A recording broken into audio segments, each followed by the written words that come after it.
ನಮಃ. ಹರಿ ಓಂ. ಪೂರ್ಣಮದಃ ಪೂರ್ಣಾತ್ ಪೂರ್ಣಮುದಚ್ಯತೆ ಪೂರ್ಣಸ್ಯ ಪೂರ್ಣಮಾದಾಯ ಪೂರ್ಣಮೇವಾವಶಿಷ್ಯತೆ. ಹರಿ ಓಂ. ಪ್ರಾಣಾದೇರೀಶಿತಾರಂ ಪರಮಸುಖನಿಧಿಂ ಸರ್ವದೋಷವ್ಯಪೇತಂ ಸರ್ವಾಂತಸ್ಥಂ ಸುಪೂರ್ಣಂ ಪ್ರಕೃತಿಪತಿಮಜಂ ಸರ್ವಬಾಹ್ಯಂ ಸುನಿತ್ಯಂ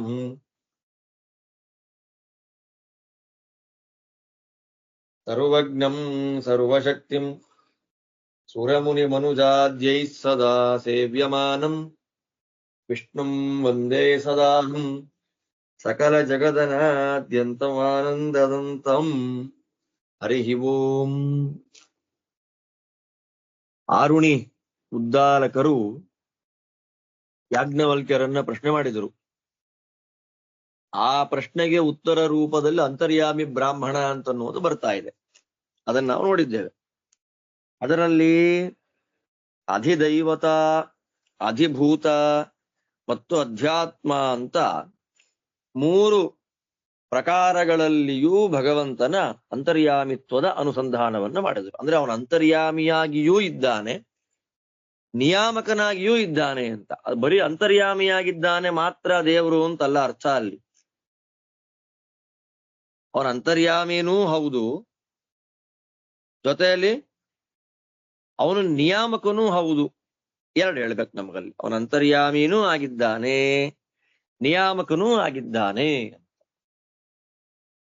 ಅಲ್ಲಿ ಹೇಳುವಾಗ ದೇವತೆಗಳ ಒಳಗೆ,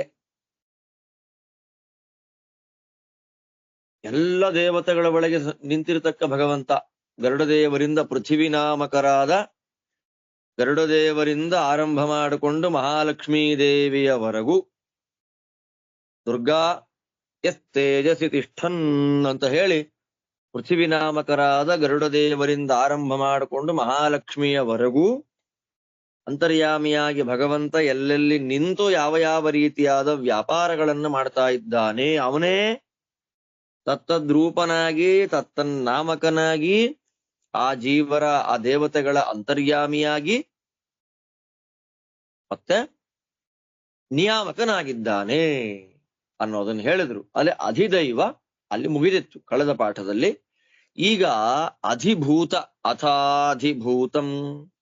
ಅಧಿಭೂತ ಅಂದ್ರೆ ಅರ್ಥ ಏನು? ಅಧಿದೈವ ಅಂದ್ರೆ ದೇವತೆಗಳ ಅಂತರ್ಯಾಮಿಯಾದ ಭಗವಂತ ಅಂತ ಅರ್ಥ ಆಯ್ತು. ಅಧಿಭೂತ ಅಂದ್ರೆ ಏನು? ಅದಕ್ಕೆ ಶ್ರೀಮದಾಚಾರ್ಯರ ಭಾಷ್ಯ ಬರೀತಾರೆ, ಅಧಿಭೂತಂ ಸರ್ವಜೀವಾ.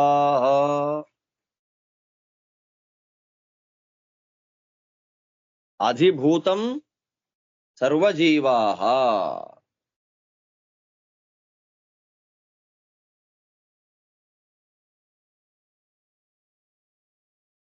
ಅಧಿಭೂತಂ ಸರ್ವಜೀವಾ. ದೇವತೆಗಳ ಅಂತರ್ಯಾಮಿಯಾದ ಭಗವಂತ ಅಂತ ಹೇಳಿದ್ದಾಯ್ತು. ದೇವತೆಗಳ ಅಂತರ್ಯಾಮಿ, ದೇವತೆಗಳ ನಿಯಾಮಕ ಹೇಳಿದ್ದಾಯ್ತು. ಯಾವ ಯಾವ ದೇವತೆಗಳು ಅಂತಲೂ ಹೇಳಿದ್ದಾಯ್ತು. ಈಗ ಅಧಿಭೂತ, ಸರ್ವಜೀವ ನಿಯಾಮಕ, ಸರ್ವಜೀವ ಅಂತರ್ಯಾಮಿ. ಜೀವರಲ್ಲಿ ದೇವತೆಗಳು ಬರ್ತಾರೆ, ಆದ್ರೆ ದೇವತೆಗಳು ಸಾಮಾನ್ಯ ಜೀವರಿಗಿಂತ ವಿಶಿಷ್ಟರಾದ್ದರಿಂದ ಅಲ್ಲಿ ಪ್ರತ್ಯೇಕವಾಗಿ ಹೇಳಬೇಕಾಗತ್ತಿಲ್ಲಿ. ಆದ್ದರಿಂದ ದೇವತೆಗಳನ್ನ ಬಿಟ್ಟ ಮಿಕ್ಕ ಎಲ್ಲ ಜೀವರ ನಿಯಾಮಕ ಮತ್ತು ಅಂತರ್ಯಾಮಿ ಅದನ್ನ ಹೇಳ್ತಾರೆ ಇಲ್ಲಿ. ಯಸ್ ಸರ್ವೇಷು ಭೂತೇಷು ತಿಷ್ಠನ್ ಸರ್ವೇಭ್ಯೋ ಭೂತೇಭ್ಯೋ ಅಂತರಃ ಯಂ ಸರ್ವಾಣಿ ಭೂತಾನಿ ನ ವಿದುಃ ಯಸ್ಯ ಸರ್ವಾಣಿ ಭೂತಾನಿ ಶರೀರಂ ಯಸ್ ಸರ್ವಾಣಿ ಭೂತಾನ್ಯಂತರೋ ಯಮಯತಿ ಯೇಷತೆ ಆತ್ಮ ಅಂತರ್ಯಾಮ್ಯಮೃತಃ ಇತ್ಯಧಿಭೂತಂ. ನೋಡಿ, ಅಧಿದೈವದಕ್ಕೆ ಯಾವ ಯಾವ ದೇವತೆಗಳು ಅಂತ ವಿಸ್ತಾರವಾಗಿ ತಿಳಿಸಿಕೊಟ್ರು. ಅದೇ ಅಧಿಭೂತ ಅಂತಾಗುವಾಗ ಎಲ್ಲ ಜೀವರು ಅಂತ ಬಂದುಬಿಡ್ತೀನಿ. ಅದೇ ನೋಡಿ, ಯಸ್ ಸರ್ವೇಷು ಭೂತೇಷು ತಿಷ್ಠನ್. ಯಾರು ಭೂತ ಅಂದ್ರೆ ಜೀವ ಅಂತ ಅರ್ಥ ಮಾಡಿದ್ರು ಆಚಾರ್ಯರು. ಯಾರು ಸರ್ವಜೀವರಲ್ಲಿಯೂ ಇದ್ದಾನೆ, ತಿಷ್ಠನ್. ಮತ್ತೆ ಸರ್ವೇಭ್ಯೋ ಭೂತೇಭ್ಯ ಅಂತರಃ. ಅಂತರಃ ಜೀವರೊಳಗಿದ್ದಾನೆ, ಜೀವರಿಗಿಂತ ಭಿನ್ನನಾಗಿದ್ದಾನೆ. ಯಂ ಸರ್ವಾಣಿ ಭೂತಾನಿ ನ ವಿದುಹು. ಚೆನ್ನಾಗಿದೆ ನೋಡಿ. ತನ್ನೊಳಗ ಅಂತರ್ಯಾಮಿಯಾಗಿರ್ತಕ್ಕ ಭಗವಂತನನ್ನ ಜೀವರು ತಿಳ್ಕೊಂಡಿಲ್ಲ. ಯಾರು ಸರ್ವ ಜೀವರೊಳಗೂ ಅಂತರ್ಯಾಮಿಯಾಗಿದ್ದಾನೋ, ಎಲ್ಲ ಜೀವರಿಗಿಂತ ಭಿನ್ನನಾಗಿದ್ದಾನೋ, ಯಾರನ್ನ ಎಲ್ಲ ಜೀವರು ಚೆನ್ನಾಗಿ ತಿಳ್ಕೊಂಡಿಲ್ವೋ, ಯಸ್ಯ ಸರ್ವಾಣಿ ಭೂತಾನಿ ಶರೀರಂ, ಎಲ್ಲ ಜೀವರು ಭಗವಂತನಿಗೆ ಶರೀರ ಅಂದ್ರೆ ಪ್ರತಿಮೆ. ಎಲ್ಲ ಜೀವರ ಒಳಗೆ ಅಂತರ್ಯಾಮಿಯಾಗಿ ಭಗವಂತ ಇರೋದ್ರಿಂದ ಆ ಎಲ್ಲ ಜೀವರೂ ಭಗವಂತನಿಗೆ ಪ್ರತಿಮೆ ಇದ್ದ ಹಾಗೆ. ಮತ್ತಷ್ಟ ಅಲ್ಲ, ಯಸ್ ಸರ್ವಾಣಿ ಭೂತಾನಿ ಅಂತರಹ ಯಮಯತಿ. ಆರಂಭದಲ್ಲಿ ಆಚಾರ್ಯರು ಅಂತರ ಎನ್ನುವ ಶಬ್ದಕ್ಕೆ ಎರಡು ಅರ್ಥವನ್ನ ಕೊಟ್ರು. ಒಳಗಿದ್ದಾನೆ ಅಥವಾ ಒಳಗಿದ್ದು ಭಿನ್ನನಾಗಿದ್ದಾನೆ ಅಂತ ಒಂದರ್ಥ. ಪರಿಪೂರ್ಣ ಸುಖ ಸ್ವರೂಪನಾದ ಭಗವಂತ ತಾನು ಎಲ್ಲಿದ್ದಾನೋ ಆ ವಸ್ತುವಿನ ಯೋಗ್ಯತೆಗೆ ಅನುಗುಣವಾಗಿ ಸುಖವನ್ನ ಕೊಡ್ತಾನೆ ಅಂತ ಒಂದರ್ಥ. ಆದ್ದರಿಂದ ಜೀವರ ಒಳಗಿದ್ದಾನೆ, ಜೀವರಿಗಿಂತ ಭಿನ್ನನಾಗಿದ್ದಾನೆ, ಜೀವರಿಗೆ ಅವನ ಬಗ್ಗೆ ಗೊತ್ತಿಲ್ಲ, ಆದ್ರೂ ಜೀವರು ಅವನಿಗೆ ಶರೀರವಾಗಿದ್ದಾರೆ. ಅಂತಹ ನಾರಾಯಣ ಎಲ್ಲ ಜೀವರಿಗೂ ಅವರವರ ಯೋಗ್ಯತಾನುಗುಣವಾದ ಸುಖವನ್ನ ಕೊಡ್ತಾ ಇದ್ದಾನಲ್ಲಪ್ಪ. ಅವನೇ ಸರ್ವಜೀವಾಂತರ್ಯಾಮಿಯಾದ ನಾರಾಯಣನೇ ನಿನ್ನ ನಿಯಾಮಕನಾಗಿರ್ತಕ್ಕ ನಿನ್ನ ಅಂತರ್ಯಾಮಿ. ಅಷ್ಟೇ, ಸರ್ವಜೀವರು ಅಂತ ಬಂದ್ಮೇಲೆ ಸ್ಪೆಸಿಫಿಕೇಶನ್ ಬೇಕಾಗಿಲ್ಲ. ಅಲ್ಲಿ ಸರ್ವಜೀವರು ಎಲ್ಲರೂ ಅಂತ ಬಂದಾಯ್ತು. ಅಲ್ಲಿಂದ ಮುಂದೆ ಇನ್ನು ಅಧ್ಯಾತ್ಮಂ. ಅಧ್ಯಾತ್ಮ ಅಧಿದೈವ. ಯಾವ ದೇವತೆಗಳು ಪೃಥ್ವಿ ನಾಮಕರಾದ ಗರುಡ ದೇವರಿಂದ ತೇಜೋ ನಾಮಕಳಾದ ಮಹಾಲಕ್ಷ್ಮಿಯವರೆಗೂ ಎಲ್ಲ ದೇವತೆಗಳ ಅಂತರ್ಯಾಮಿ ಅಂತ ಹೇಳಿ ಆಯ್ತು. ಸರ್ವಜೀವಾಂತರ್ಯಾಮಿ ಅಧಿಭೂತ, ಅಧಿದೈವ, ಅಧಿಭೂತ, ಈ ಅಧ್ಯಾತ್ಮ. ಅಧ್ಯಾತ್ಮ ಅಂದ್ರ ಅರ್ಥ ಏನು? ಶ್ರೀಮದಾಚಾರ್ಯ ಹೇಳ್ತಾರೆ, ಅಧ್ಯಾತ್ಮಂ ತಚ್ಛರೀರಗಾಹ. ಅಧ್ಯಾತ್ಮ ಅಂತಂದ್ರೆ ನಮ್ಮ ಶರೀರದಲ್ಲಿರುವ ಇಂದ್ರಿಯಾಭಿಮಾನಿ ದೇವತೆಗಳು ಅಧ್ಯಾತ್ಮ.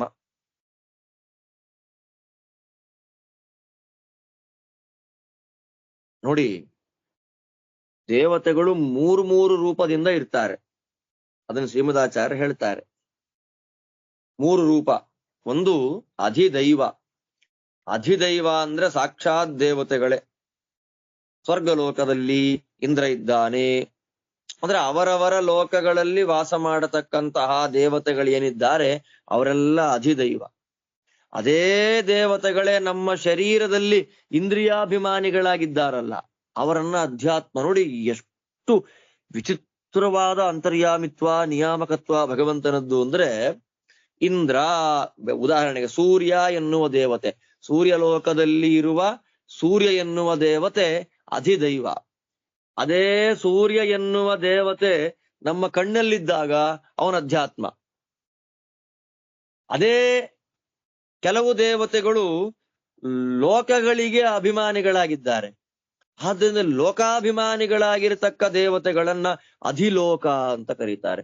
ಅದೇ ದೇವತೆಗಳೇ ಯಜ್ಞಕ್ಕೆ ಅಭಿಮಾನಿಗಳಾಗಿದ್ದಾರೆ, ಅವರನ್ನ ಅಧಿಯಜ್ಞ ಅಂತ ಕರೀತಾರೆ. ಆದ್ರೆ ವಾಸ್ತವಿಕವಾಗಿ ಆಚಾರ್ಯರು ನೋಡಿ, ಅಧಿಭೂತ, ಅಧ್ಯಾತ್ಮ, ಅಧಿದೈವ, ಅಧಿಲೋಕ, ಅಧಿಯಜ್ಞ ಅಂತ 5. ನಾವು ಸಾಮಾನ್ಯವಾಗಿ 3 ಗೊತ್ತಿರೋದು ನಮಗೆ. ಅಧಿಭೂತ, ಅಧ್ಯಾತ್ಮ, ಅಧಿದೈವ ಅಂತ ಆದಿದೈವಿಕ ಆದಿಭೌತಿಕ ತಾಪತ್ರಯಗಳ ಬಗ್ಗೆ ಮಾತಾಡುವಾಗ ಇದ್ರ ಬಗ್ಗೆ ನಾವು ಚಿಂತನೆ ಮಾಡ್ತೇವೆ. ಅಧ್ಯಾತ್ಮ ಅಂದ್ರೇನು? ನಮ್ಮ ಶರೀರದಲ್ಲಿ ಇರುವ ಇಂದ್ರಿಯಾಭಿಮಾನಿ ದೇವತೆಗಳು ಅಂತ ಏನಿದ್ದಾರೆ, ಆ ಇಂದ್ರಿಯಾಭಿಮಾನಿಗಳಾದಂತಹ ದೇವತೆಗಳನ್ನ ಅಧ್ಯಾತ್ಮ. ಅಧಿಭೂತ ಅಂದ್ರೆ ಏನು? ನಮ್ಮೆಲ್ಲರ ಅಂತರ್ಯಾಮಿ ಮತ್ತು ನಿಯಾಮಕ. ಅಧಿದೈವ ಅಂದ್ರೆ ಏನು? ದೇವತೆಗಳ ಅಂತರ್ಯಾಮಿ. ಆ ದೇವತೆಗಳು 4 ಪ್ರಕಾರವಾಗಿದ್ದಾರಂತೆ. ಅಧ್ಯಾತ್ಮ, ಅಧಿದೈವ, ಅಧಿಲೋಕ, ಅಧಿಯಜ್ಞ, ದೇವತೆಗಳೇ. ಅಧಿದೈವ ಅಂದ್ರೆ ಏನು? ಅವರವರ ಲೋಕಗಳಲ್ಲಿ ವಾಸ ಮಾಡತಕ್ಕ ದೇವತೆಗಳು ಅಧಿದೈವರು. ಜೀವರ ಇಂದ್ರಿಯಗಳಿಗೆ ಅಭಿಮಾನಿಗಳಾಗಿರತಕ್ಕ ದೇವತೆಗಳು ಅಧ್ಯಾತ್ಮರು. ಲೋಕಗಳಿಗೆ ಅಭಿಮಾನಿಗಳಾದಂತಹ ದೇವತೆಗಳು ಅಧಿಲೋಕರು, ಯಜ್ಞಗಳಿಗೆ ಅಭಿಮಾನಿಗಳಾದಂತಹ ದೇವತೆಗಳು ಅಧಿಯಜ್ಞರು. ಇಲ್ಲಿ ಬೃಹದಾರಣ್ಯಕದಲ್ಲಿ ಮೂರೇ ಬಂದಿರೋದು. ಈ ನಾವು ನೋಡ್ತಾ ಇರ್ತಕ್ಕ ಈ ಶಾಖೆಯಲ್ಲಿ ಮಾಧ್ಯಂದಿನ ಶಾಖಾ ಅಂತ ಒಂದು ಬರುತ್ತೆ. ಇದು ಕಾಣ್ಮ ಶಾಖಾಗತವಾದ ಮಂತ್ರಭಾಗ. ಆದ್ರೆ ಮಾಧ್ಯಂದಿನ ಶಾಖಾ ಅಂತ ಇದೆ ಉಪನಿಷತ್ತಿನಲ್ಲಿ. ಆ ಮಾಧ್ಯಂದಿನ ಶಾಖೆಯಲ್ಲಿ ಬರುವ ಮಂತ್ರಗಳಲ್ಲಿ ಅಧಿಯಜ್ಞ, ಅಧಿಲೋಕ ಅಂತೆಲ್ಲ ನೋಡಿ. ಶ್ರೀಮದಾಚಾರ್ಯರ ಸರ್ವಜ್ಞರು ಅನ್ನಕ್ಕೆ ಉದಾಹರಣೆಗಳಿದೆಲ್ಲ. ಅಧಿಲೋಕ, ಅಧಿಯಜ್ಞ ಅಂತ ಬರುತ್ತಲ್ಲ, ಅದೆಲ್ಲ ಇದು ತೋರಿಸ್ಕೊಡ್ತಾರೆ. ಮಾಧ್ಯಂದಿನ ಶಾಖೆಯನ್ನ ಓದುವಾಗ ಅಧಿಲೋಕ ಅಂತ ಬರುತ್ತೆ. ಲೋಕಾಭಿಮಾನಿಗಳಾದ ದೇವತೆಗಳು ಅಧಿಲೋಕರು. ಮಾಧ್ಯಂದಿನ ಶಾಖೆಯನ್ನ ಓದುವಾಗ ಅಧಿಯಜ್ಞ ಅಂತ ಬರ್ತದೆ. ಅಧಿಯಜ್ಞ ಅಂದ್ರೆ ಯಜ್ಞಾಭಿಮಾನಿಗಳಾದ ದೇವತೆಗಳು, ಅವರ ಅಂತರ್ಯಾಮಿ, ಅವರ ನಿಯಾಮಕ ಅಂತ ಚಿಂತನೆ ಮಾಡ್ಬೇಕು.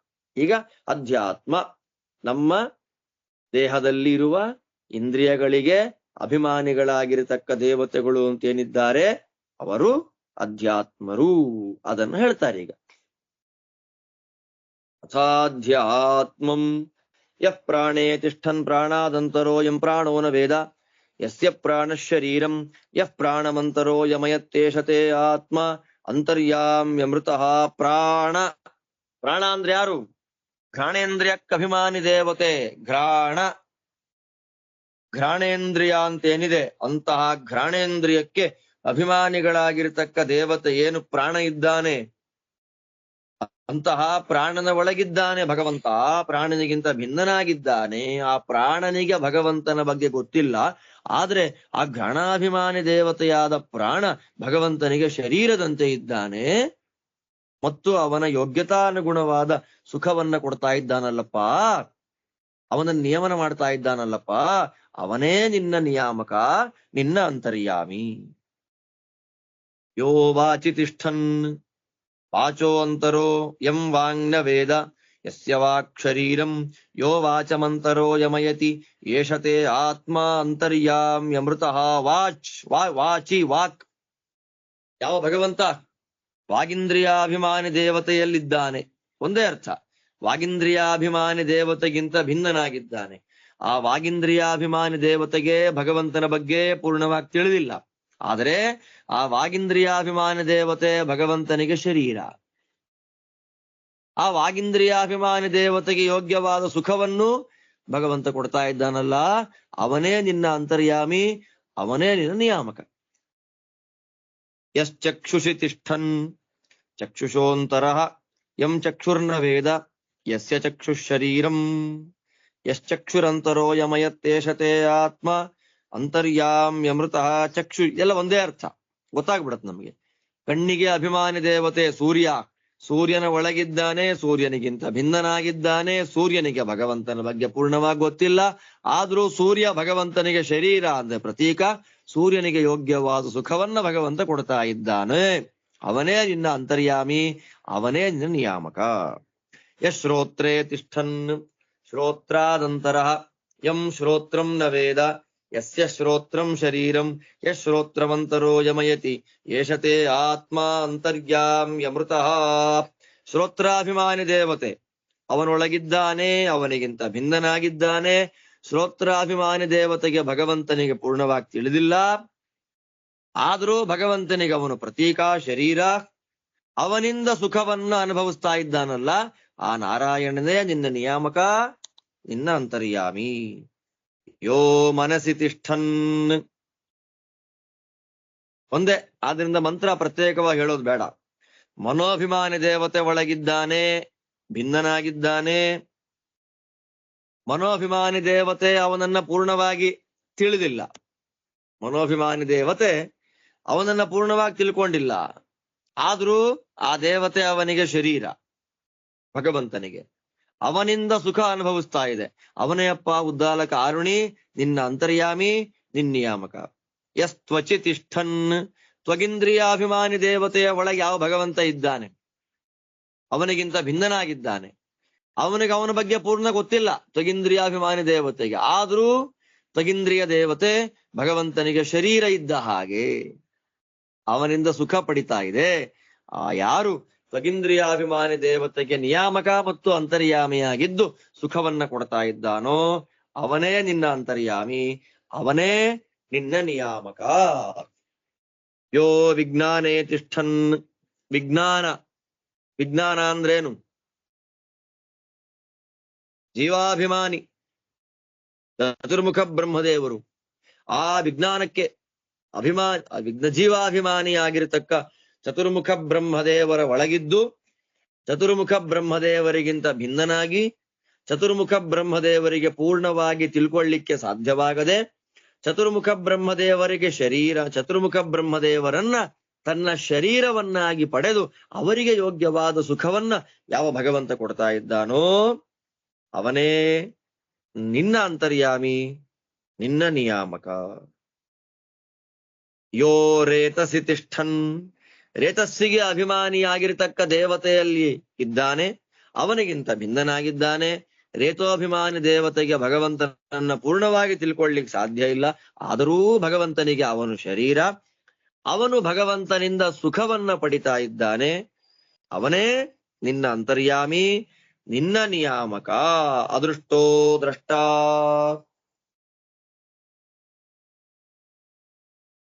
ಅದೃಷ್ಟ. ನಾವು ಅವನನ್ನ ಪೂರ್ಣವಾಗಿ ತಿಳ್ಕೊಳ್ಳಿಕ್ಕೆ ಪೂರ್ಣವಾಗಿ ನೋಡ್ಲಿಕ್ಕಾಗೋದಿಲ್ಲ. ಅಂತರ್ಯಾಮಿಯನ್ನ ನಾವು ಪೂರ್ಣವಾಗಿ ನೋಡ್ಲಿಕ್ಕಾಗೋದಿಲ್ಲ. ಆದ್ರೆ ಅವನು ನಮ್ಮನ್ನ ಪೂರ್ಣವಾಗಿ ನೋಡ್ತಾನೆ. ಅಶ್ರುತಃ ಶ್ರೋತ. ಅವನ ಬಗ್ಗೆ ನಮಗೆ ಪೂರ್ಣವಾಗಿ ಕೇಳಲಿಕ್ಕೆ ಸಾಧ್ಯ ಇಲ್ಲ, ಅವನು ಪೂರ್ಣವಾಗಿ ನಮ್ಮ ಬಗ್ಗೆ ಕೇಳ್ತಾನೆ. ಅಮತೋ ಮಂತ. ನಾವು ಅವನನ್ನ ಮನಸ್ಸಿನಿಂದ ಪರಿಪೂರ್ಣವಾಗಿ ತಿಳ್ಕೊಳ್ಳಿಕ್ ಸಾಧ್ಯ ಇಲ್ಲ, ಆದ್ರೆ ಅವನು ಪೂರ್ಣವಾಗಿ ತಿಳ್ಕೊಳ್ತಾನೆ. ಅವಿಜ್ಞಾತೋ ವಿಜ್ಞಾತ. ವಿಜ್ಞಾತಃ. ನಾವು ಅವನನ್ನ ಬುದ್ಧಿಯಿಂದ ತಿಳ್ಕೊಂಡು ಬಿಡ್ತೇವೆ ಅಂದ್ರೆ ನಮ್ಮ ಬುದ್ಧಿಯಿಂದ ಅವನನ್ನ ಪರಿಪೂರ್ಣವಾಗಿ ತಿಳ್ಕೊಳ್ಳಿಕ್ ಸಾಧ್ಯ ಇಲ್ಲ, ಆದ್ರೆ ಅವನು ಎಲ್ಲರನ್ನ ಪೂರ್ಣವಾಗಿ ತಿಳಿತಾನೆ. ನಾನ್ಯ ಅತಃ ಅಸ್ತಿ ದ್ರಷ್ಟ. ಇವನಿಗಿಂತ ಸ್ವತಂತ್ರವಾಗಿ ಬೇರೆಯವರು ಯಾರೂ ನೋಡೋದಿಲ್ಲ. ನಾ ಅನ್ಯ ಅಥೋಸ್ತಿ ಶ್ರೋತ. ಇವನಿಗಿಂತ ಸ್ವತಂತ್ರರಾದ ಕೇಳುವಂತಹ ವ್ಯಕ್ತಿ ಲೋಕದಲ್ಲಿ ಯಾರೂ ಇಲ್ಲ. ನಾ ಅನ್ಯ ಅತಃ ಅಸ್ತಿ ಮಂತ. ಇವನಿಗಿಂತ ಸ್ವತಂತ್ರವಾಗಿ ಚಿಂತನೆ ಮಾಡತಕ್ಕ ವ್ಯಕ್ತಿ ಲೋಕದಲ್ಲಿ ಯಾರೂ ಇಲ್ಲ. ನ ಅನ್ಯ ಅತಃ ಅಸ್ತಿ ವಿಜ್ಞಾತ. ಇವನಿಗಿಂತ ಲೋಕದಲ್ಲಿ ಸ್ವತಂತ್ರವಾಗಿ ತಿಳಿದುಕೊಳ್ಳುವವರು ಯಾರೂ ಇಲ್ಲ. ಅಂದ್ರೆ ಇವನಿಗಿಂತ ಬೇರೆ ಯಾದವರು ಯಾರೂ ಇಲ್ಲ ಅನ್ನೋ ಅರ್ಥ ಮಾಡ್ತಾರೆ ಮಾಯಾವಾದ ಭಾಷ್ಯದಲ್ಲಿ. ಅತಃ ನ ಅನ್ಯ ಅಸ್ತಿ ದ್ರಷ್ಟ. ಇವನಿಗಿಂತ ಬೇರೆಯಾದವನು ನೋಡುವವನು ಲೋಕದಲ್ಲಿ ಯಾರೂ ಇಲ್ಲ. ಅಂದ್ರೆ ಇರೋನು ಒಬ್ನೇ, ಮತ್ ನಾನ್ ಯಾರು, ನೀನೂ ದೇವ್ರೆ ಅನ್ನೋ ಭಾವನೆ ಬರೋ ಸಂಭವ ಇದೆ. ದೇವರಿಗಿಂತ ಭಿನ್ನನಾದ ಜೀವ ಇದ್ದಾನೆ, ಸ್ವತಂತ್ರ ಜೀವ ಇಲ್ಲ. ಸ್ವತಂತ್ರನಾದವನು ಭಗವಂತ ಒಬ್ಬನೇ. ಆದ್ದರಿಂದ ದೇವರನ್ನ ಬಿಟ್ಟು ಬೇರೆಯವನ್ ಕೇಳೋದಿಲ್ಲ, ನೋಡೋದಿಲ್ಲ, ಚಿಂತನೆ ಮಾಡೋದಿಲ್ಲ, ತಿಳ್ಕೊಳ್ಳೋದಿಲ್ಲ. ಅಂದ್ರೆ ಸ್ವತಂತ್ರವಾಗಿ ನೋಡೋದಿಲ್ಲ, ಸ್ವತಂತ್ರವಾಗಿ ಕೇಳೋದಿಲ್ಲ, ಸ್ವತಂತ್ರವಾಗಿ ಚಿಂತನೆ ಮಾಡೋದಿಲ್ಲ, ಸ್ವತಂತ್ರವಾಗಿ ತಿಳಿದುಕೊಳ್ಳುವುದಿಲ್ಲ ಅಂತ ಅರ್ಥ ಮಾಡಬೇಕು. ಬಿಟ್ರೆ ದೇವರಿಗಿಂತ ಭಿನ್ನನಾದವನು ಬೇರೆಯವನು ಯಾರೂ ಇಲ್ಲ ಅನ್ನೋ ಅರ್ಥ ಮಾಡಿದ್ರೆ ಅದು ಉಪನಿಷತ್ತಿಗೆ ವಿರುದ್ಧ, ಅಂತರ್ಯಾಮಿ ತತ್ವಕ್ಕೆ ವಿರುದ್ಧ ಆಯ್ತಲ್ಲ. ಅಂತರ್ಯಾಮಿ ಅಂತ ಹೇಳ್ಬೇಕಾದ್ರೆ ಯಾವುದರ ಅಂತರ್ಯಾಮಿ ಅಂತ ಆಗ್ಬೇಕು. ಪದಾರ್ಥವೇ ಸುಳ್ಳು ಅಂತ ಆಗ್ಬಿಟ್ರೆ ಅಂತರ್ಯಾಮಿ ಏನಾಗ್ಬೇಕು? ಆದ್ದರಿಂದ ಪದಾರ್ಥ ನಿಜ, ಆ ಪದಾರ್ಥದ ಅಂತರ್ಯಾಮಿಯಾಗಿ ನಿಂತಿರತಕ್ಕ ಭಗವಂತನು ಸತ್ಯನೇ. ಏಷತೆ ಆತ್ಮ ಅಂತರ್ಯಾಮ್ಯಮೃತಃ. ತನಗಿಂತ ಭಿನ್ನವಾದ ಸ್ವತಂತ್ರವಾದ ಯಾವ ವಸ್ತುವೂ ಇಲ್ಲದೆ ಸರ್ವಸ್ವತಂತ್ರನಾಗಿರತಕ್ಕ ಭಗವಂತನೇ ನಿನ್ನ ಅಂತರ್ಯಾಮಿ, ನಿನ್ನ ನಿಯಾಮಕ. ಅವನು ನಿತ್ಯ. ಅಥೋ ಅನ್ಯದಾರ್ಥಂ. ಇಂತಹ ಸ್ವತಂತ್ರನಾಗಿರತಕ್ಕ ಭಗವಂತನನ್ನ ಬಿಟ್ಟು ಮಿಕ್ಕ ಎಲ್ಲರೂ ಕೂಡ ದುಃಖವನ್ನ ಪಡೆದವರೇ, ದುಃಖಿಗಳೇ.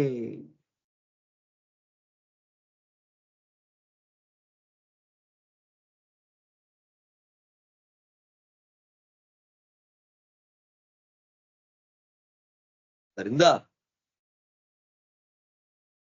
ಸ್ವತಂತ್ರನಾಗಿ ನೋಡುವ, ಕೇಳುವ, ತಿಳಿಯುವ, ಚಿಂತನೆ ಮಾಡುವ ವ್ಯಕ್ತಿ ಭಗವಂತನೊಬ್ಬನೇ. ಅವನನ್ನ ಬಿಟ್ಟು ಮಿಕ್ಕೆಲ್ಲವೂ ಕೂಡ ದುಃಖ ಸ್ಪೃಷ್ಟವೇ. ಅತಃ ಅನ್ಯತ್ ಆರ್ತಂ. ಮತ್ ಮಹಾಲಕ್ಷ್ಮಿ ದುಃಖ ಇದೆ ಅನ್ಕೋಬಾರ್ದು. ಮಹಾಲಕ್ಷ್ಮಿ ಬಗ್ಗೆ ಹೇಳ್ಬಿಟ್ಟಿದ್ದೇವೆ. ಆದ್ದರಿಂದ ಲಕ್ಷ್ಮೀನಾರಾಯಣರನ್ನ ಬಿಟ್ಟು ಮಿಕ್ಕೆಲ್ಲ ಜೀವರೂ ದುಃಖಿಗಳೇ ಅಂತಾಯ್ತು. ಇದ್ರ ಮೇಲೆ ಆಚಾರ್ಯರ ಭಾಷ್ಯ. ಶರೀರ ಅಂತಾರೆ, ಅಂತರ ಅಂತಾರೆ. ಏನ್ ಹಂಗಂದ್ರೆ, ಪೃಥಿವ್ಯಾದ್ಯ ದೇವತಾಸ್ತು ದೇಹವದ್ಯದ್ವಶತ್ವತಃ ಶರೀರಮಿತಿ ಚೋಚ್ಯಂತೆ ಯಸ್ಯ ವಿಷ್ಣೋರ್ಮಹಾತ್ಮನಃ ಅಂತಸ್ಥೋ ದೇವತಾನಾಂಚ ನ ವಿದುರ್ಯಂಚ ದೇವತಾಃ ಪ್ರವಿಷ್ಟತ್ವಾದ್ ದೇವತಾಸ್ಥಃ ಸೋಂತರಃ ಸ್ವವಶತ್ವತಃ ಬಾಹ್ಯಾಪೇಕ್ಷಾಂ ವಿನಾ ಯಸ್ತು ರಮತೆ ಸೋಂತರ ಸ್ಮೃತಃ ಅತಿಪ್ರಿಯತ್ವಾಚ್ಚ ಹರೇರಂತರತ್ವಮುದಾಹೃತಂ ಜೀವಾನಾಂ ಸ್ವಪ್ರಿಯತ್ವಂಚ ವಿಷ್ಣುನಾ ನಿಯತಂ ಯತಃ ತಸ್ಯ ಪ್ರಿಯತ್ವಂ ನಾನ್ಯೇನ ದೇವಸ್ಯ ನಿಯತಂ ಕ್ವಚಿತ್. ಈ ದೇಹ ನಮ್ಮ ವಶ, ಜೀವರ ವಶವಾದದ್ದು ದೇಹ ಅಲ್ವಾ. ನಾವು ದೇಹದ ಕಂಟ್ರೋಲ್ ನಲ್ಲಿ, ದೇಹ ಜೀವನ ಕಂಟ್ರೋಲ್ ನಲ್ಲಿ ಇದೆ. ಹಾಗೆ ಪೃಥಿವಿ ಮೊದಲಾದ ದೇವತೆಗಳು ಭಗವಂತನಿಗೆ ವಶರಿದ್ದಾರೆ ಮತ್ತು ಭಗವಂತ ಅವರ ಒಳಗಿದ್ದಾನೆ. ದೇಹ ಅಂದ್ರೇನು, ಶರೀರ ಅಂದ್ರೇನು? ಒಳಗೊಬ್ಬ ಇರಬೇಕು, ಕಂಟ್ರೋಲ್ ಮಾಡ್ತಿರ್ಬೇಕು. ದೇಹ ಹೇಳ್ದಾಗೆ ನಾವು ಕೇಳ್ತಿಲ್ಲ, ನಾವು ಹೇಳ್ದಾಗ ದೇಹ ಕೇಳಬೇಕು. ಮತ್ ನಾವು ದೇಹದ ಒಳಗಿರ್ಬೇಕು, ಅಂದಾಗ ಮಾತ್ರ ಶರೀರ ಅಂತ ಆಗತ್ತೆ. ಆದ್ದರಿಂದ ಪೃಥಿವಿ ನಾಮಕರಾದ ಗರುಡದೇವರೇ ಮೊದಲಾದವರಿಂದ ಆರಂಭ ಮಾಡಿಕೊಂಡು ತೇಜೋನಾಮಕಳಾದ ಮಹಾಲಕ್ಷ್ಮಿಯವರೆಗೂ ನಾವೇನು ಹೇಳಿದ್ವಿ ಶರೀರ ಭಗವಂತನಿಗೆ ಅಂತ, ಅದು ಭಗವಂತನ ಕಂಟ್ರೋಲ್ನಲ್ಲಿದೆ. ಎಲ್ಲರ ಒಳಗೆ ಭಗವಂತ ಇದ್ದಾನೆ. ಆದ್ದರಿಂದ ಅವರನ್ನ ಶರೀರ, ಭಗವಂತನಿಗೆ ಶರೀರ ಅಂತ ಉಪನಿಷತ್ತಿನಲ್ಲಿ ತಿಳಿಸಿಕೊಟ್ಟಿದ್ದಾರೆ. ಆದ್ದರಿಂದಲೇ ಅಂತರ್ಯಾಮಿಯಾಗಿದ್ದಾನೆ, ಕಂಟ್ರೋಲ್ ಮಾಡ್ತಿದ್ದಾನೆ. ಆದ್ದರಿಂದಲೇ ಆಯಾ ದೇವತೆಗಳಿಗೆ ಭಗವಂತನನ್ನ 100% ತಿಳ್ಕೊಳ್ಳಿಕ್ ಸಾಧ್ಯ ಆಗ್ತಾ ಇಲ್ಲ.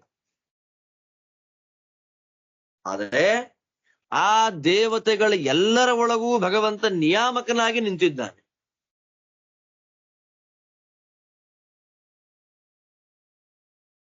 ಅಂತರ, ಇನ್ನೊಂದು ಅಂತರ ಅಂದ್ರೆ ಅವನಿಗೆ ದೇವರಿಗೆ ಸುಖ ಬೇಕು ಅಂದ್ರೆ ನಮ್ಗೆ ಶಕೆ ಆಗ್ತಾ ಇದೆ, ಹೊರಗಿಂದ ಸ್ವಿಚ್ ಆನ್ ಮಾಡಿ ಫ್ಯಾನ್ ಹಾಕಿ ಗಾಳಿ ಬಂದ್ರೆ ಆಹಾ ಒಳ್ಳೆ ಸುಖ. ಘಮ್ ಅಂತ ಒಗ್ಗರಣೆ ಹಾಕಿದ್ರೆ ಮೂಗಿಗೆ ಒಳ್ಳೆ ಪರಿಮಳ. ಮೆತ್ತಗಿನ ಪದಾರ್ಥಗಳ ಹತ್ತಿ ಮೊದಲಾದವುಗಳನ್ನ ಮುಟ್ಟಿಬಿಟ್ರೆ ಕೈಗೆ ಸುಖ. ಹುಲ್ಲುಗಾವಲ ಮೇಲೆ ಒಳ್ಳೆ ಲಾನ್ ಅಲ್ಲಿ ನಡ್ಕೊಂಡು ಹೋಗ್ಬಿಟ್ರೆ ಕಾಲಿಗೆ ಆನಂದ. ಸುಂದರವಾದ ವಸ್ತುವನ್ನ ನೋಡ್ಬಿಟ್ರೆ ಕಣ್ಣಿಗೆ ಸುಖ. ರುಚಿಯಾದ ಪದಾರ್ಥವನ್ನ ತಿಂದ್ರೆ ನಾಲಿಗೆಗೆ ಸುಖ. ಹಾಗೆ ದೇವರಿಗಿಲ್ಲ. ಇತರ ಪದಾರ್ಥಗಳಿಂದ ಸುಖ ಭಗವಂತನಿಗಿಲ್ಲ. ಅವನ ಅಂತರ, ತನ್ನಲ್ಲಿ ತಾನೇ ಸುಖವನ್ನ ಅನುಭವಿಸ್ತಕ್ಕಂತಹ ವ್ಯಕ್ತಿಯಾದ್ದರಿಂದ, ಸ್ವತಂತ್ರನಾದ್ದರಿಂದ ಭಗವಂತನಿಗೆ ಅಂತರ. ಭಗವಂತನ ಸುಖಕ್ಕೆ ಬಾಹ್ಯ ವಸ್ತುಗಳ ಅಪೇಕ್ಷೆ ಇಲ್ಲ. ಬಾಹ್ಯ ಅಪೇಕ್ಷಂ ವಿನಾಯಸ್ತು ರಮತೆ ಸೋಂತರ ಸ್ಮೃತ. ಅದನ್ನೇ ಆಚಾರ್ಯ ಹೇಳಿದ್ದು. ಹೊರಗಿನ ಪದಾರ್ಥಗಳ ಅಪೇಕ್ಷೆ ಇಲ್ಲದೆಯೇ ತನ್ನ ಸ್ವರೂಪಭೂತವಾದ ಸುಖದಿಂದಲೇ ರಮಿಸುವ ಭಗವಂತ ಅಂತರ.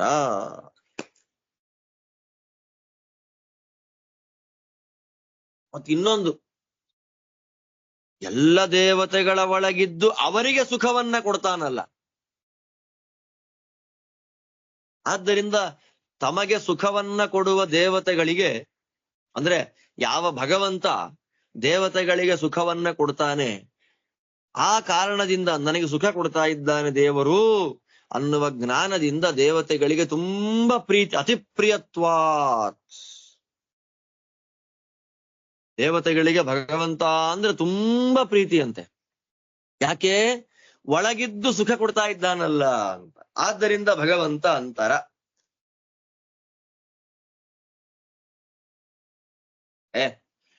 ನನಗೆ ನನ್ನ ಮೇಲೆ ಇಷ್ಟ ಅಲ್ವೇನ್ರಿ, ಆಮೇಲೆ ದೇವ್ರು. ನಿಮ್ಗೆ ಯಾರು ತುಂಬಾ ಇಷ್ಟ? ಫಸ್ಟ್ ನನಗಿಷ್ಟ, ನಮಗೆ ನಮ್ಮ ಅಕ್ಸೆಪ್ಟೆನ್ಸಿ ನಮಗೇ ಇಲ್ಲ ಅಂದ್ರೆ ನಾವು ಬೇರೆಯವರನ್ನ ಅಕ್ಸೆಪ್ಟ್ ಮಾಡ್ಲಿಕ್ಕೆ ಆಗೋದೇ ಇಲ್ಲ. ಮೊದಲು ನಮಗೆ ನಾವು ಪ್ರಿಯರಾಗಬೇಕು. ನಮಗೆ ಶರೀರ ಪ್ರಿಯವಾಗಿ ಕೂತಿದೆ, ಇಲ್ಲಿ ಕಪ್ಪಿದೆ, ಬಿಳಿ ಇದೆ, ಸಣ್ಣ ಇದೆ, ದಪ್ಪ ಇದೆ, ಉದ್ದ ಇದೆ, ಕುಳ್ಳ ಇದೆ, ಏನೇನೋ ಮಾತು ಇಲ್ಲ. ನಮಗೆ ನಾವು ಪ್ರಿಯರು, ಅತಿ ಪ್ರಿಯರು ಅಂದ್ರೆ ಅದನ್ನ ನಮಗೆ ನಾವು ಪ್ರಿಯರಾಗುವಂತೆ ಮಾಡಿದ್ಯಾರು? ದೇವ್ರೆ. ಆದ್ದರಿಂದ ನಮ್ಮ ಅತಿ ಪ್ರಿಯತ್ವ ಅನ್ನೋದು ಭಗವಂತನ ಅಧೀನವೇ. ನನಗೆ ತುಂಬಾ ಇಷ್ಟ ಅಂತ ಅಂದ್ಕೊಂಡ್ರೆ ಯಾರಿಂದ? ದೇವರಿಂದ. ದೇವರು ನಿಯಮನ ಮಾಡಿರೋದ್ರಿಂದಲೇ ನನಗೆ ನನ್ನ ಕಂಡ್ರೆ ತುಂಬಾ ಇಷ್ಟ. ಎಷ್ಟು ಚೆನ್ನಾಗಿದೆ ನೋಡಿ. ಆದ್ದರಿಂದ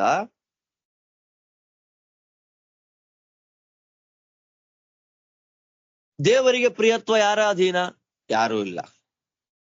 ನಮ್ಮ ಪ್ರಿಯ ಭಗವಂತನ ಅಧೀನ, ಅವನದ್ದು ಸ್ವತಂತ್ರ, ಯಾರ ಅಧೀನವೂ ಇಲ್ಲ. ಆದ್ದರಿಂದ ಅವನೇ ಮುಖ್ಯ. ಅಂತರ್ಯಾಮಿ, ಅವನೇ ನಿಯಾಮಕ.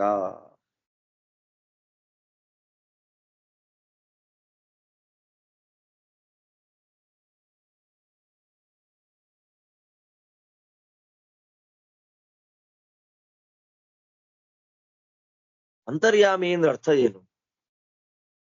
ಅಂತರ್ಯಾಮಿ ಅಂತರ್ಯಾಮಿ ಅಂತ 1000 ಸಲ ಹೇಳ್ತಾ ಇರ್ತೀವಲ್ಲ.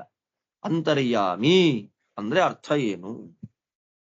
ಅದಕ್ಕೆ ಆಚಾರ್ಯ ಅಂತಾರೆ, ಸ್ವತಂತ್ರ ಸನ್ನಿಯಂತಾಸೌ ಅಂತರ್ಯಾಮಿ ತತಸ್ಮೃತಃ. ಸ್ವತಂತ್ರನಾಗಿ controlling capacity, independence and controlling capacity ಯಾರಲ್ಲಿದೆಯೋ ಅವ ಅಂತರ್ಯಾಮಿ.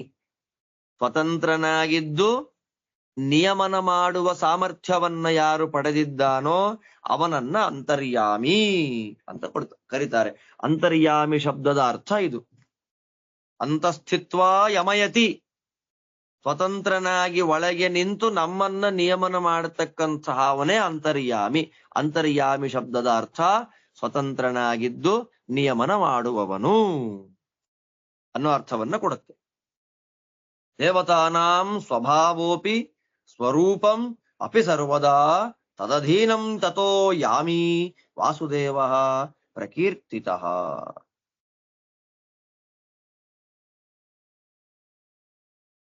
ಭಗವಂತನಿಗೆ ಅಂತರ್ಯಾಮಿ ಅಂತಲೂ ಹೆಸರಿದೆ, ಯಾಮಿ ಅಂತಲೂ ಹೆಸರಿದೆ. ಯಾಮಿ ಅಂತ ಯಾರು ಕರೆಯಲ್ಲ, ನನ್ನ ಯಾಮಿ ಇಲ್ಲ. ಯಾಮಿ ಅಂದ್ರೆ ಅರ್ಥ ಏನು? ಅಂತರ್ಯಾಮಿ ಅಂದ್ರೆ ಗೊತ್ತಾಯ್ತು. ಯಾಮಿ ಅಂದ್ರೆ ಏನು? ದೇವತೆಗಳ ಸ್ವಭಾವ, ದೇವತೆಗಳ ಸ್ವರೂಪ ಸರ್ವದಾ ಭಗವಂತನ ಕಂಟ್ರೋಲ್ನಲ್ಲೇ ಇದೆ.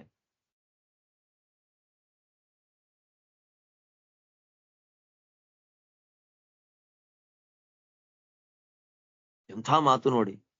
ಯಾಮಿ ಅರ್ಥಾತ್ ನಿಯಾಮಕ ಅಂತ ಅರ್ಥ.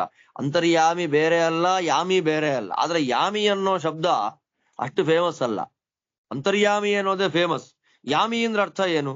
ದೇವತೆಗಳ ಸ್ವರೂಪವೂ ಭಗವಂತನ ಅಧೀನ, ದೇವತೆಗಳ ಸ್ವಭಾವವೂ ಭಗವಂತನ ಅಧೀನ. ನೋಡಿ ಹೇಗಿದೆ. ಸ್ವಭಾವೋಪಿ ಸ್ವರೂಪಂ ಅಪಿ ಸರ್ವದಾ ತದಧೀನಂ. ಸರ್ವಕಾ, ನೆನ್ನೆ ಇತ್ತು, ಇವತ್ತಿರತ್ತೆ, ನಾಳೆ ಇಲ್ಲ. ಇಲ್ಲ, ತ್ರಿಕಾಲಗಳಲ್ಲಿಯೂ ನೆನ್ನೆ, ಇವತ್ತು, ನಾಳೆ, ಅನಾದ್ಯನಂತ ಕಾಲಗಳವರೆಗೂ ಕೂಡ ದೇವತೆಗಳ ಸ್ವಭಾವ, ದೇವತೆಗಳ ಸ್ವರೂಪ ಭಗವಂತನ ಅಧೀನದಲ್ಲೇ ಇದೆ. ಆದ್ದರಿಂದ ವಾಸುದೇವನಾದ ಭಗವಂತನನ್ನ ಯಾಮಿ ಅಂತ ಕರೀತಾರೆ. ಆದ್ರಿಂದ ನಿಯಾಮಕ, ಅಂತರ್ಯಾಮಿ ಅಂದ್ರೆ ಗೊತ್ತಾಯ್ತು, ಸ್ವತಂತ್ರನಾಗಿ ನಿಯಮನ ಮಾಡುವವನು ಅಂತ. ನಿಯಮನ ಅಂದ್ರೆ ಅರ್ಥ ಏನು? ದೇವರು ಹೇಗೆ ನಿಯಮನ ಮಾಡ್ತಾನೋ ಹಾಗಿರ್ತೇವೆ ಅಂತ ಹೇಳ್ತೀವಿ.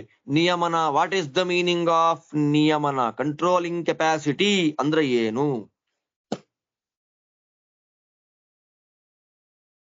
ಎಲ್ಲವೂ ಭಗವಂತನ ಕಂಟ್ರೋಲ್ನಲ್ಲಿದೆ. ಸರ್ವ ನಿಯಾಮಕನಾದವನು ಭಗವಂತ. ನಿಯಾಮಕ ಅಥವಾ ನಿಯಮನ ಶಬ್ದದ ಅರ್ಥ ಏನು? ಆಚಾರ್ಯ ಹೇಳ್ತಾರೆ ನೋಡಿ, ಸ್ವಭಾವ ಸತ್ತಾಧಾತೃತ್ವಂ ಯಂತೃತ್ವಮಿತಿ ಕಥ್ಯತೆ. ಸ್ವಭಾವಕ್ಕೂ ಸ್ವಭಾವ ಸತ್ತ, ಸ್ವಭಾವಕ್ಕೂ ಎಕ್ಸಿಸ್ಟೆನ್ಸು, ಸ್ವರೂಪಕ್ಕೂ ಎಕ್ಸಿಸ್ಟೆನ್ಸ್. ಎಕ್ಸಿಸ್ಟೆನ್ಸಿ, ಸತ್ತಾ, ಎಕ್ಸಿಸ್ಟೆನ್ಸಿ ಇಂಗ್ಲಿಷ್ನಲ್ಲಿ. ಸ್ವಭಾವ ಸತ್ತಾದಾತೃತ್ವಂ, ಜೀವರ ಸ್ವರೂಪಕ್ಕೂ ಜೀವರ ಸ್ವಭಾವಕ್ಕೂ ಎಕ್ಸಿಸ್ಟೆನ್ಸಿ ಕೊಡುವವನನ್ನ ನಿಯಾಮಕ ಅಂತ ಕರೀತಾರೆ. ಯಾರು ಇಲ್ಲದೆ ನಾವಿಲ್ಲವೋ, ಯಾರ ಅನುಗ್ರಹವಿಲ್ಲದೆ ನಮ್ಮ ಯಾವ ವ್ಯಾಪಾರವೂ ಇಲ್ಲವೋ ಅವನನ್ನ ನಿಯಾಮಕ. ನನ್ನ ಅಸ್ತಿತ್ವವೇ ಇಲ್ಲ, ಎಕ್ಸಿಸ್ಟೆನ್ಸೇ ಇಲ್ಲ. ಆ ಎಕ್ಸಿಸ್ಟೆನ್ಸಿ ಅಂತ ಅನ್ನೋದನ್ನ ಕೊಡ್ತಾನಲ್ಲ, ಆ ಭಗವಂತನ ಶಕ್ತಿಯನ್ನ, ಸತ್ತಾಪ್ರದ ಎಕ್ಸಿಸ್ಟೆನ್ಸಿಯನ್ನ ಏನು ಭಗವಂತ ಕೊಡ್ತಾನೆ ಅಂತಹ ಶಕ್ತಿಯನ್ನ ನಿಯಮನ ಶಕ್ತಿ ಅಂತ ಕರೀತಾರೆ. ಅಂತಹ ಸ್ವಭಾವ ಸತ್ತಾವನ್ನ ಕೊಡತಕ್ಕ ಭಗವಂತನನ್ನ ನಿಯಾಮಕ ಅಂತ ಕರೀತಾರೆ. ಆದ್ದರಿಂದ ಯಾಮಿ ಅಂದ್ರು ಒಂದೇ, ನಿಯಾಮಕ ಅಂದ್ರು ಒಂದೇ, ಒಂದೇ ಅರ್ಥ. ಒಳಗೆ ಸ್ವತಂತ್ರನಾಗಿ ಒಳಗೆ ನಿಂತು ಸ್ವಭಾವ ಸತ್ತಾದಿಗಳನ್ನ ಕೊಡುವವನೇ ಅಂತರ್ಯಾಮಿ ಮತ್ತು ನಿಯಾಮಕ. ಎಷ್ಟು ಅದ್ಭುತವಾಗಿ ಬಿಡಿಸಿ ಬಿಡಿಸಿ ಹೇಳ್ತಾರೆ ನೋಡಿ ಆಚಾರ್ಯರು.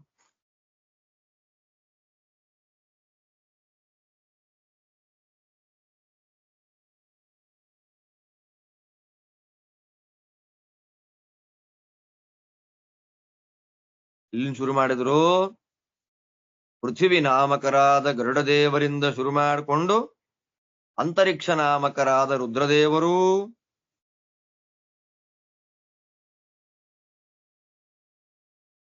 ಆಮೇಲೆ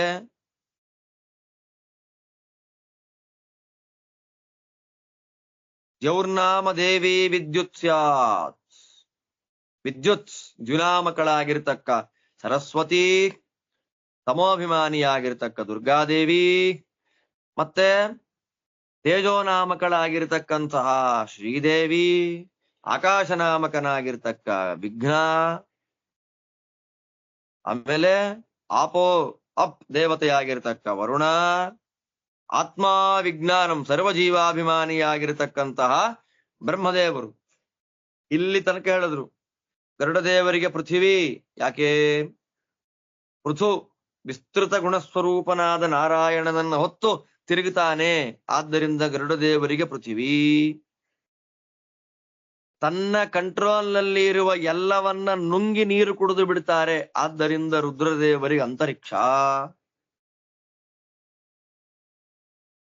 ವಿದ್ಯುತ್ ಸರಸ್ವತೀ ದೇವಿ, ಯಾಕೆ? ಎಲ್ಲ ವಸ್ತುಗಳು ಕಣ್ಣಿಗೆ ಕಾಣುವಂತೆ ಮಾಡ್ತಾಳೆ, ಆದ್ದರಿಂದ ಅವಳಿಗೆ ವಿದ್ಯುತ್.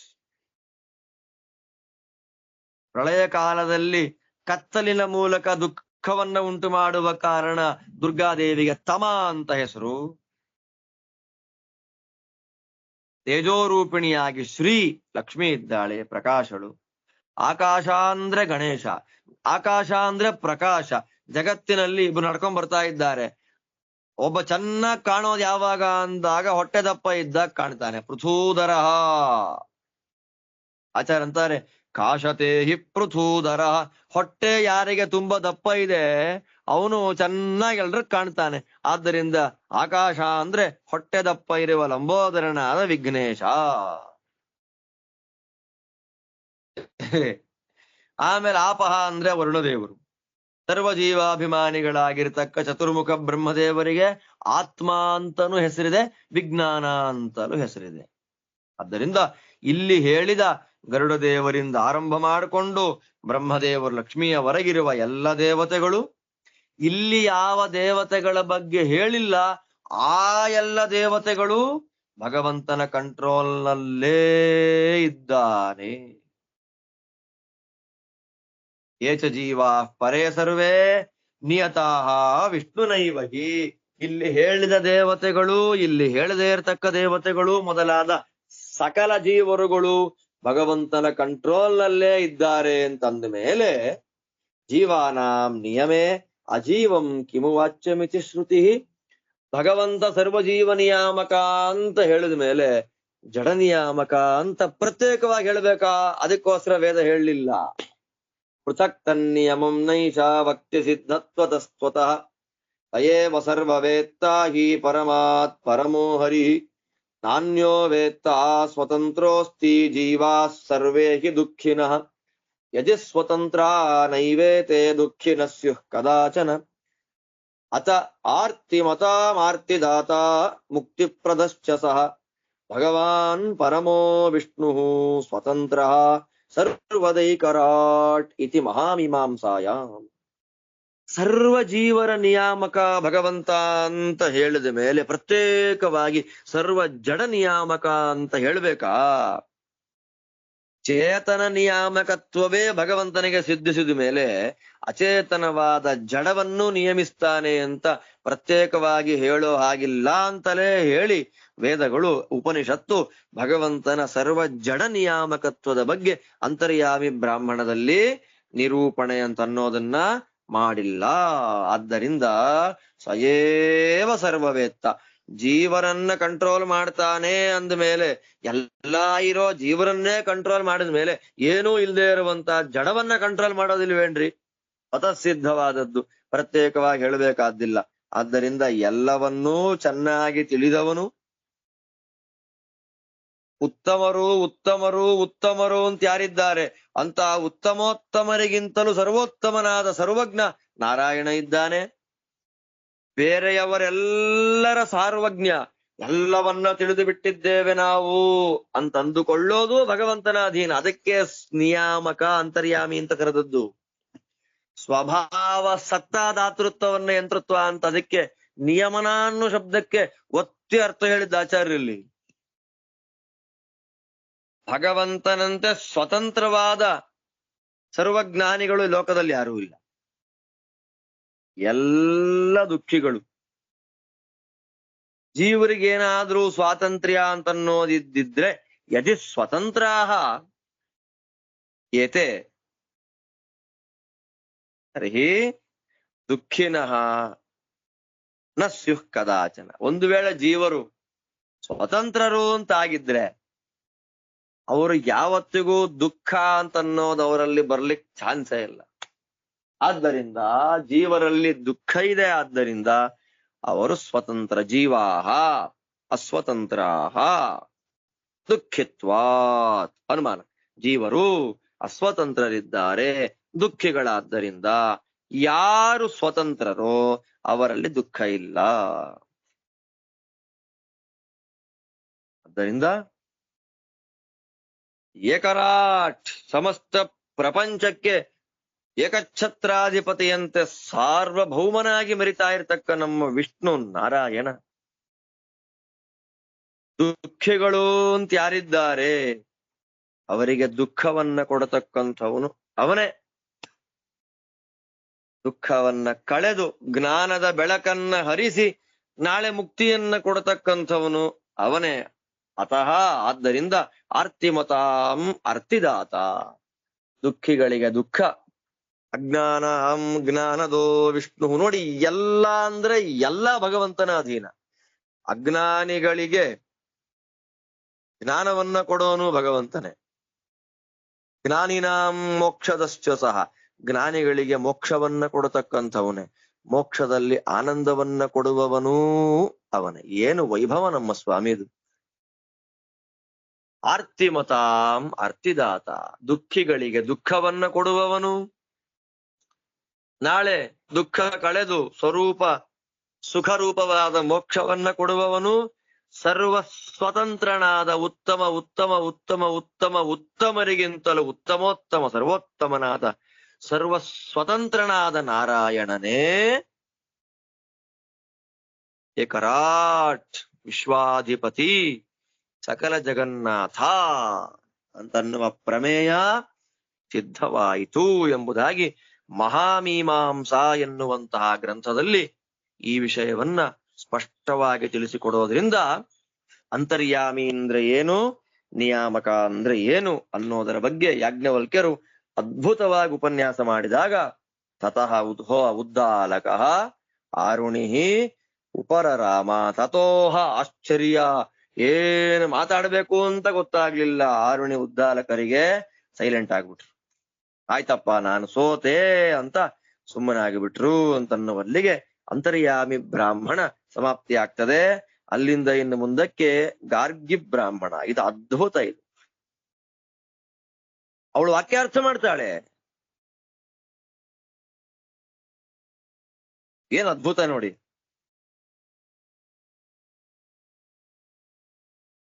ಭಗವಂತ ಸರ್ವಾಶ್ರಯ ಅಂತ ಹೇಳಿದ್ರು, ಭಗವಂತ ಮುಕ್ತರಿಗೂ ಆಶ್ರಯ ಅಂತ ಹೇಳಿದ್ರು. ಅದ್ರ ಮೇಲೆ ಮತ್ತೆ ಗಾರ್ಗ್ಯ ಪ್ರಶ್ನೆ ಮಾಡ್ತಾಳೆ. ಅದ್ಭುತವಾಗಿದೆ. ಅದರಲ್ಲಿ ಶ್ರೀಮದ್ ಆಚಾರ್ಯರು ವಾಕ್ಯಾರ್ಥ ಅಂದ್ರೆ ಏನು, ವಾದ ಅಂದ್ರೇನು, ಜಲ್ಪ ಅಂದ್ರೇನು, ವಿತಂಡ ಅಂದ್ರೇನು, ಇದು ವಿಸ್ತಾರ. ವಾಕ್ಯಾರ್ಥ ಅಂದ್ರೆ ಟೆನ್ಷನ್ ಮಾಡುವಂತೆ ಮಾತಾಡೋದಿಲ್ಲ. ಇಲ್ಲಿ ಸಾಮಾನ್ಯ ವಾಕ್ಯಾರ್ಥ ಆಯ್ತು, ವ್ಯಾಸರಾಜರು ವಾಕ್ಯಾರ್ಥ ಮಾಡಿ ಸೋಲಿಸಿಬಿಟ್ರು, ರಾಯರು ವಾಕ್ಯಾರ್ಥ ಮಾಡಿ ಸೋಲಿಸಿಬಿಟ್ರು ಮಾತಾಡ್ತೀವಿ. ವಾಕ್ಯಾರ್ಥ ಅಂದ್ರೇನು, ಅದರಲ್ಲಿ ವಾದ ಅಂದ್ರೇನು, ಜಲ್ಪ ಅಂದ್ರೇನು, ವಿತಂಡ ಅಂದ್ರೇನು, ಅದರಲ್ಲಿ ಪ್ರಮಾಣಗಳನ್ನ ಏನನ್ನ ಪ್ರಮಾಣ ಅಂತ ಮಾತಾಡ್ಬೇಕು, ಸೋತವನ್ಗೆ ಏನ್ ಮಾಡ್ಬೇಕು, ಗೆದ್ದವನ್ಗೇನು, ಅಕಸ್ಮಾತ್ ಗುರುಗಳ ಜೊತೆಲೆ ವಾದ ಆಗ್ಬಿಟ್ರೆ ಏನ್ ಮಾಡ್ಬೇಕು, ಅವ್ರಿಗೆ ಕೊಡ್ತಕ್ಕಂತ ಶಿಕ್ಷೆ ಏನು, ಏನ್ ವೈಭವಾರಿ. ತತ್ವವನ್ನ ವಿಪ್ಲವವನ್ನ ಮಾಡತಕ್ಕಂತ ವ್ಯಕ್ತಿಗಳನ್ನ ಏನ್ ಮಾಡ್ಬೇಕು ಎಲ್ಲ ಹೇಳ್ತಾರೆ ಆಚಾರ್ಯರು. ಪ್ರಾಶ್ನಿಕರು ಪ್ರಶ್ನೆ ಕೇಳ್ತಕ್ಕಂಥವ್ರು ಹೇಗಿರ್ಬೇಕು, ಎಲ್ಲ ಅಂದ್ರೆ ಎಲ್ಲ. ಕಥಾಲಕ್ಷಣ ಅಂತ ಆಚಾರ್ಯದೊಂದು ಗ್ರಂಥ ಇದೆ, ಅದು ತುಂಬಾ ಅದ್ಭುತವಾಗಿದೆ. ಅದರಂತೆ ಇಲ್ಲಿ ಮನಸ್ಸಿಗೆ ಮುಟ್ಟುವಂತೆ ಕಷ್ಟಕರವಾದ ಶಬ್ದಗಳು ಯಾವುದೂ ಇಲ್ಲದೆ, ತರ್ಕ ಇತ್ಯಾದಿಗಳಿಗೆ ಹೋಗದೆ, ಕೇವಲ ಪ್ರಮಾಣ ವಾಕ್ಯಗಳ ಮೂಲಕ ಪರಮ ಸುಂದರವಾಗಿ ವಾದ ಜಲ್ಪ ವಿತಂಡ ಇದೆಲ್ಲದರ ಬಗ್ಗೆ ತಿಳಿಸಿ, ಸರ್ವಲೋಕಾಧಾರಳಾಗಿರತಕ್ಕ ಮಹಾಲಕ್ಷ್ಮೀ ದೇವಿಗೂ ಆಧಾರನಾದವನು ಭಗವಂತ ಅನ್ನುವಂತಹ ಮಹಾಪ್ರಮೇಯವನ್ನ ತಿಳಿಸಿ, ಯಾಜ್ಞವಲ್ಕ್ಯರ ಯಥಾಯೋಗ್ಯವಾದ ಸಾರ್ವಜ್ಞವನ್ನ ಗಾರ್ಗಿ ತಿಳಿಸಿಕೊಡ್ತಾಳೆ. ಆ ಎಲ್ಲ ಭಾಗವನ್ನು ಕೂಡ ಮತ್ತೆ ನಾಳೆ ಗಾರ್ಗಿ ಬ್ರಾಹ್ಮಣದಲ್ಲಿ ಅನುಸಂಧಾನ ಮಾಡೋಣ ಅಂತ ಹೇಳ್ತಾ, ಇವತ್ತಿನ ಅಂತರ್ಯಾಮಿ ಬ್ರಾಹ್ಮಣದ ಚಿಂತನವನ್ನ ಭಗವಂತನಿಗೆ ಅರ್ಪಣೆ ಮಾಡ್ತಾ ಇದ್ದೇನೆ. ಎಲ್ಲರಿಗೂ ಭಗವಂತ ಒಳ್ಳೇದು ಮಾಡ್ಲಿ. ಮತ್ತೆ ನಾಳೆ ಚಿಂತನೆ ಮಾಡೋಣ. ಶ್ರೀಕೃಷ್ಣಾರ್ಪಣಮಸ್ತು.